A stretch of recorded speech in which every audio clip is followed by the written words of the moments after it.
King Henry VIII was famous for having 6 wives during his tumultuous 36 years on the throne. Of all his marriages, the Tudor monarch's union with Anne Boleyn was among the most passionate. However, the couple's whirlwind romance ended in tragedy when Anne was executed by Henry in 1536 after allegedly conspiring against the king and sleeping with his courtiers.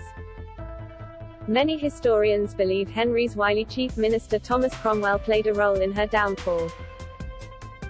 He and Anne had locked horns over her opposition to his plans for the monasteries and her involvement in political matters between England and France.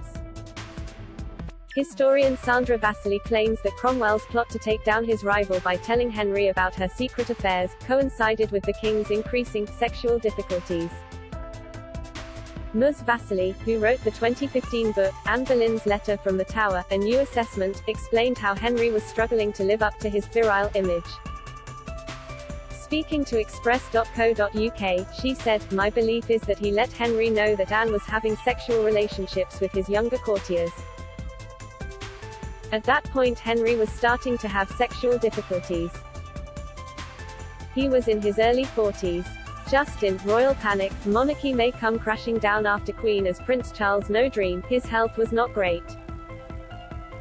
And I don't think he was able to perform all the time, which was really a problem for him.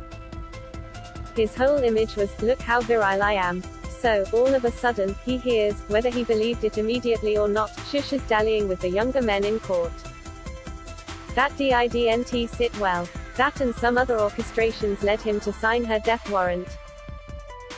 Before Anne was put to death at the Tower of London, she was found guilty of several charges.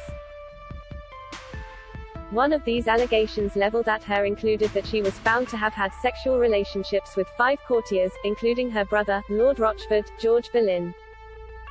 Another of the men Anne was said to have been involved with was Sir Henry Norris, the groom of the stool, who helped the king go to the toilet and was one of his close allies. As well as allegedly sleeping with these men, Anne was also found guilty of plotting with them to kill her husband. The crimes of England's queen stretched from the year she tied the knot with Henry in 1533 until her trial.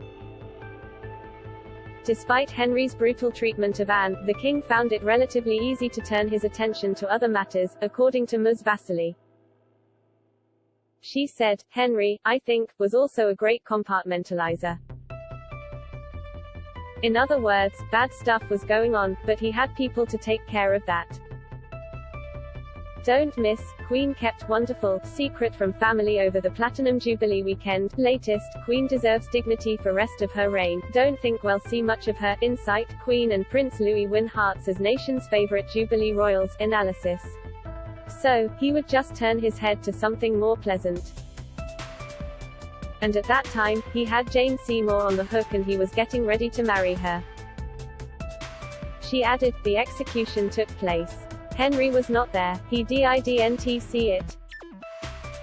He didn't pay any attention to it. He was off with Jane. And then, days later he got married to her. So, off he went on what he thought was going to be his merry way." Anne Boleyn's Letter from the Tower, A New Assessment, was written by Sandra Vasili and published by Made Global Publishing in 2015. It is available here.